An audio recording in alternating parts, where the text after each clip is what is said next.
Now on board to glorious Devon, where Crawshaw Paints Oils beside the sea.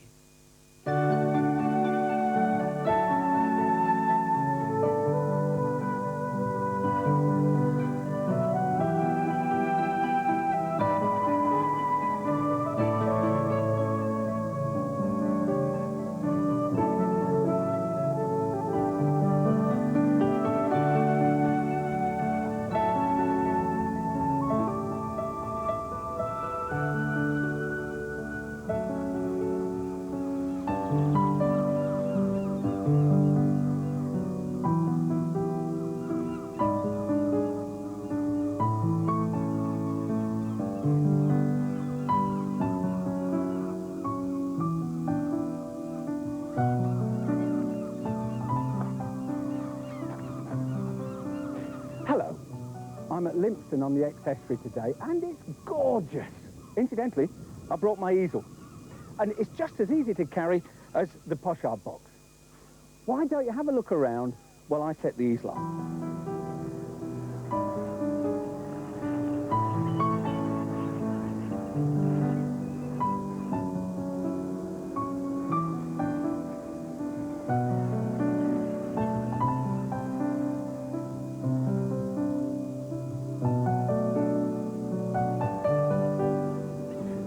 There you are. What could be simpler than this? There it is, the easel, canvas up there to work on, and all the paints and everything in this tray. Now, and of course the palette that I'm going to work on. Now, what I want to show you some of the brushes that you can use with oil paint. Now, when you go into an oil painting shop or an art material shop, there's hundreds of brushes, and you think, what on earth am I going to use? Well, there are three different types of hog brushes. This one, when I say hog, it's hog hair or bristle. And this one is a round brush, it's called a round brush. This one is a square brush, that's long hair, and this one is shorter, but it's still a square brush. This one is a filbert. It's a sort of cross between the round one and the square one, and it's tapered round the edges, or at the end. So they are the three types of brushes that you can use. Now, in fact, I use square brushes, they're my favourite, but you use what you feel you get on with, and you've got to try and decide which you like. But square is the one that I finished up with and have used for many, many years. Now, there are also two other brushes that I use, and that is a sable brush, and that's a round sable brush. It's a number 6, and that I use for more detail work, and for real detail work I use a rigger. And in fact it was called a rigger because it was made for putting rigging on ships, and it does all sorts of thin line and thin work, and in fact branches on trees, ideal for that, and of course obviously rigging on ships. We're in the right place for that, aren't we? Anyway, they are the 5 brushes. Now, what I want to do is to show you how to hold the brush. So I'm going to take the flat brush and mix a bit of paint. And first of all, we've got what I call the short hold. When I say short hold, it's for detail work, almost as if you would use a pen. When you're using a pen, in fact, let's do it with the sable, this particular hold. And if you was using a pen or a pencil, you'd simply be working with the fingers close to the nib or the point of the pencil, and in this case, of course, close to the end of the brush, and you can get control over that. It's for real detail work. So that's the short hold. Then there's the long hold. Oh, incidentally, one other thing, I must show you this. I suppose you've often wondered when you've seen people painting on big canvases, how on earth can they rest on the canvas when they've got wet paint? Well, they use what they call a marl stick, and this is a marl stick. It's wood handle, and it's got a lot of cloth over the end, and you rest it on the canvas so that you can, or around the easel, so you can rest. Let's do it, that's it. You can rest on that and do your fine detail work. I mean, you could put it up there and you could work down there like that. In other words, you position it anywhere you like. Hold it in any position. It doesn't matter what position you hold it in, as long as you're comfortable and your hand is resting off the canvas or off the wet canvas. So that's a marl stick. Now, let's go back to the holding the brushes. We've had the short hold, and that's the detail one. Now, the long hold. And with oil painting, or particularly oil painting, more than watercolour paint. Oh, gosh, what a bright blue I've mixed. Oh, anyway, let's not worry about the colour. It's a really bright blue. The long hold is where you actually hold the brush quite a long way from the end, from the bristles. And that means that you've got a lot of movement in the brush, and you can really sort of scrub away and paint, and oh, it looks good, doesn't it? Scrub away and paint, and you've got plenty of movement and freedom in the brush. Now, there's one more hold that you can use that is even more free than that, and I call that the flat move. The flat hold, not the flat move, and you literally hold it like that. And then you just work away and scrub away, making lovely free movements. So, that's the 3 ways of holding a brush. Now, although it's 3 ways, there are dozens of ways, and I'm sure that you'll find a way your own, and whatever you do, you use your way of holding. That's most important, because you've got control and it comes natural to you. But what I want you to practice these 3, and then, of course, the more you get used to them, the more you'll feel confident when you're working on the canvas.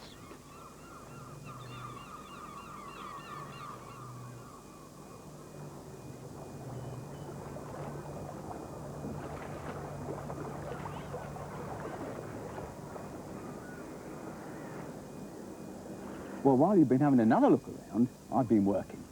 And I've got this drawing already. I'll tell you what I did. I drew it first with pencil, because it's quite a complicated scene, the village, with a lot of different houses at different angles.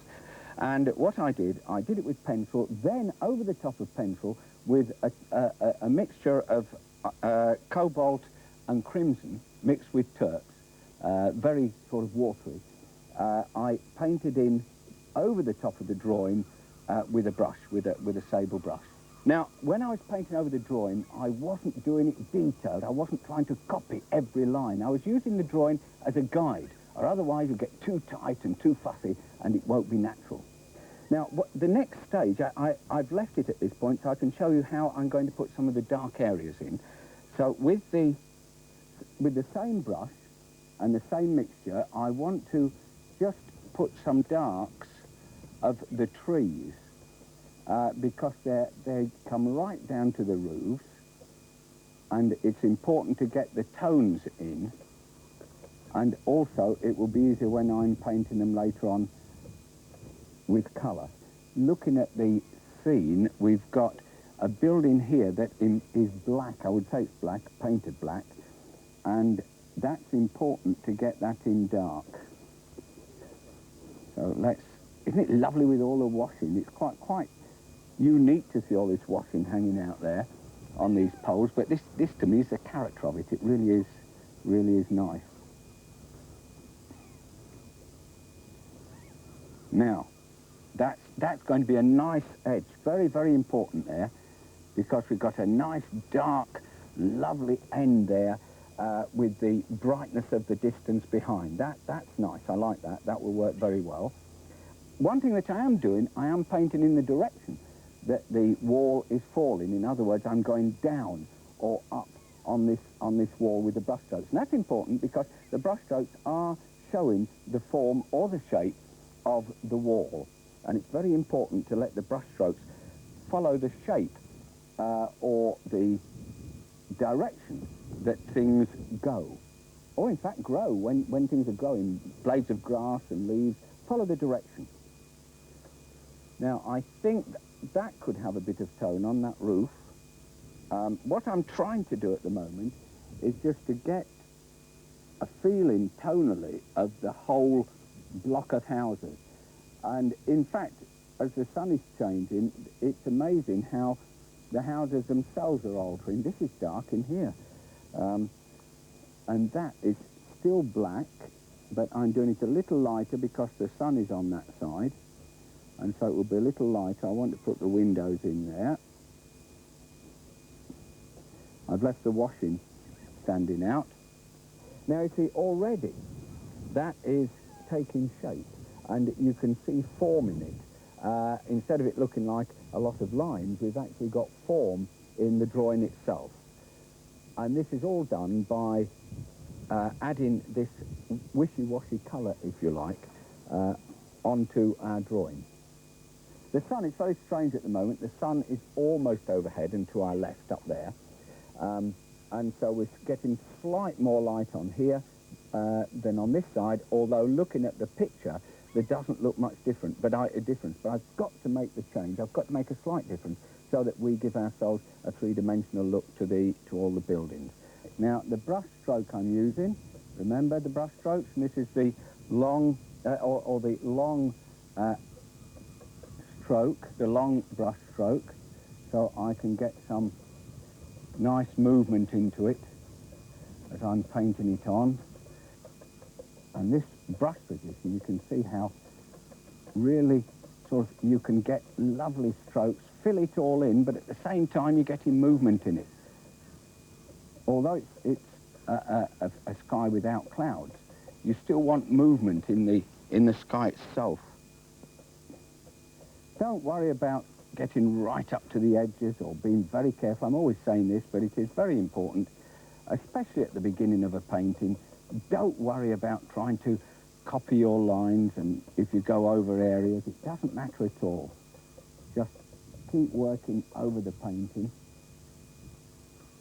because your next coat of paint can always cover up something that you didn't particularly like, or you'd gone over an area that you didn't want to. So there's always a way around it.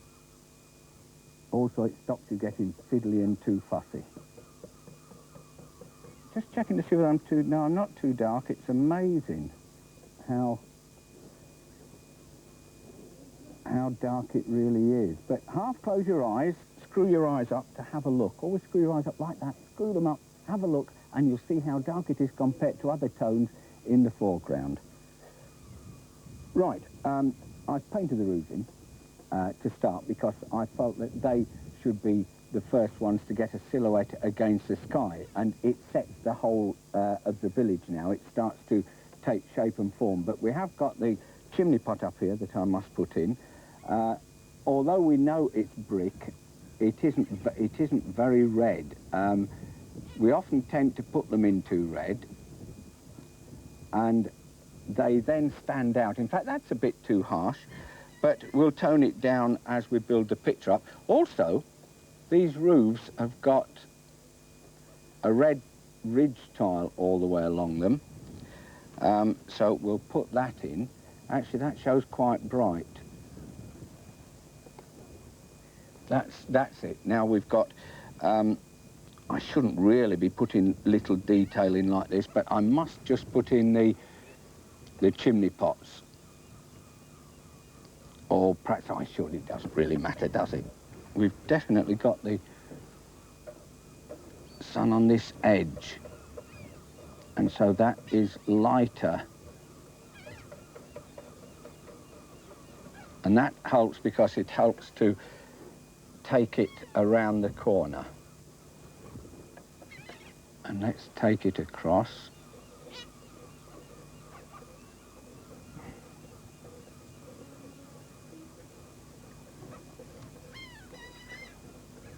Notice how this flat brush does work going in and out of various shapes by turning it round that way, for instance, and then flattening it to fill in more areas.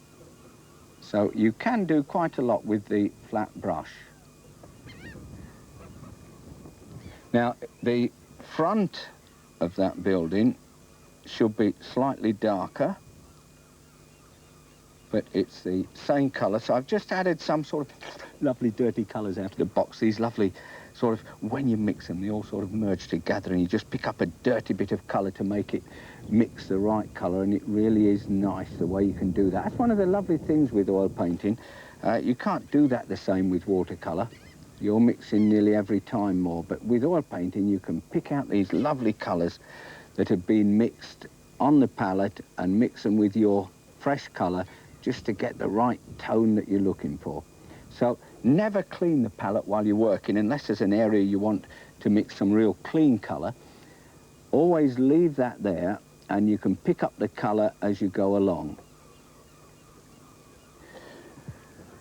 That's the wash. Now, I'm just checking. It's amazing with so many lines around and so many areas around. In fact, looking at that now, that washing is starting to take shape. You can actually see the washing taking shape now because we've got dark shapes behind it, which shows the form of the white, which is good. So all of a sudden, to me, we've got sunlight on the washing. We can see sunlight coming through here. And basically, that's just because we've filled this area in here. But it's taken the glare away, you see, the light area. We've taken it away and put it in with tone. And so now we're starting to make sense around here of the painting.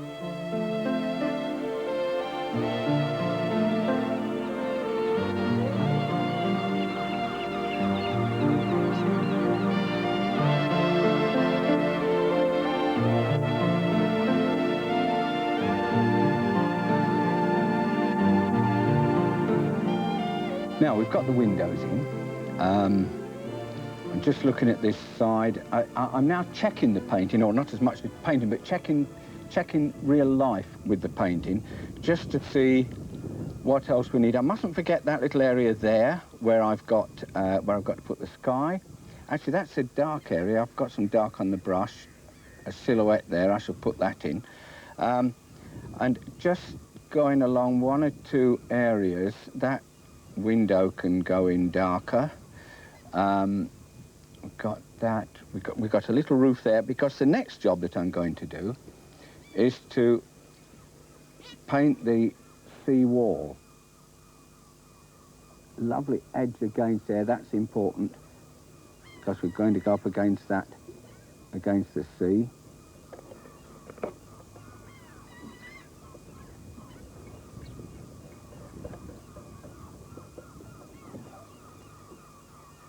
Oh, taking the boat away. Enjoy your sail. These are little windows. There's about, how many? 1, 2, 3. There's 3 window panes here, but I'm not bothering to put the window panes in. And we've got the light blue windows up here. Up on this house. Could even be lighter than that. It's amazing how much activity you get in a sea area or a little harbour area for small boats. It's amazing. And always remember that when you're going out painting, you must remember that things can move and your scene can change because a boat moves or a boat comes in. Always be prepared for that. You can't grumble, you've just got to accept it. It's the way it happens. Right, I've mixed the paint for the water. Remember, it is the same colours as the sky. And I'm just going to drag it over.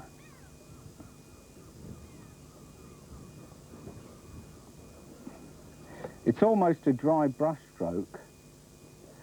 And the colour showing through does help to give it a bit of movement. It's just a ripple out there at the moment. I want to make sure that I've got light coming through here where we had the shadows against light sunlight, and the beach changes colour so much that I've got to be careful I don't go too dark. And just some green down there, and remember at the moment the tide has come in, so I've got to remember what this was like. And after all, I've painted beaches before, or harbour areas like this before, so I'm not that worried about it. But I've got to make sure that the light is there to give us this strong sunlight that we've got around the buildings. Now the important thing is to get the edge of this area I'm painting look like stones. In other words, the brush strokes are forming stones. Some of them are quite big, lumpy ones. That's it. Just let it hit and miss in places. You're not trying to cover it all. It doesn't matter, because the underpainting that we've got will, this colour that we covered the board with first, will help, if it shows through, to make it appear as though it's sunlight against the stones.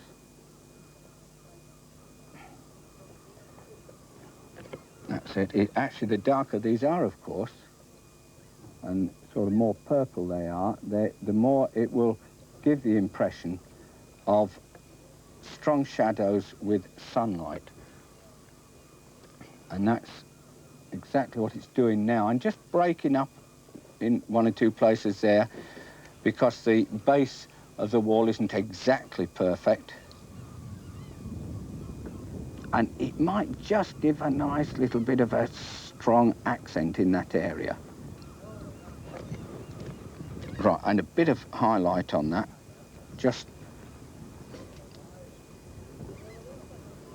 across there. Now, the white ones, I'll put the white ones in, but this is where I've got to make sure that the brush is clean. So I'm washing the brush out, and then I'll go in with white. In fact, almost pure white. So, gone into the white. There's a slight bit of pink left on my brush, but that doesn't matter. So, into the white and a little mix.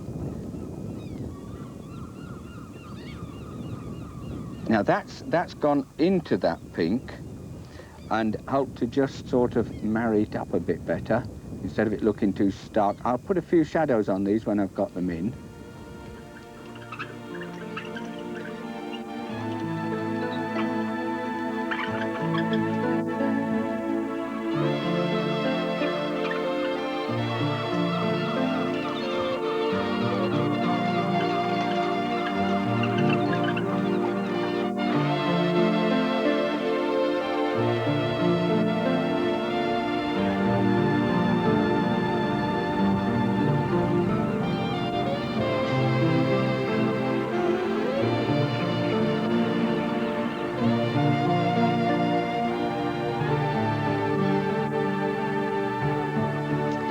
Right, one more yacht, I think. Just a brush stroke down there. And just a little bit more at the top. That's it. Now, what I've done, apart from putting in these yachts, I've painted in the trees. Now, you can see where I've painted back the blue sky, just through here. That was a mixture of the blue sky that I painted back into the tree area. Before I did that, I painted with a green, a bluey green colour, reasonably dry, not thick paint, and dragged it down over there and then just put it back, put the sky back. So they're fine. I've darkened these posts at the top and at the bottom and left this light. Remember I said there was some that I would more than likely leave light going through. I've darkened the bottom of the post just where they go into the stones, and that's done. Oh, I also, with the sable brush, I put these lines, the clothes lines in. I didn't put them all in because they would have got a bit too overpowering. So I just put some in just to make sure that that's where the clothes were hanging. And in fact, I think that's all I've done to finish it. Right, I think I'm happy with that now. Yes, it's good. Lovely. Now, why don't you have a go? It's easier than you think, but above all,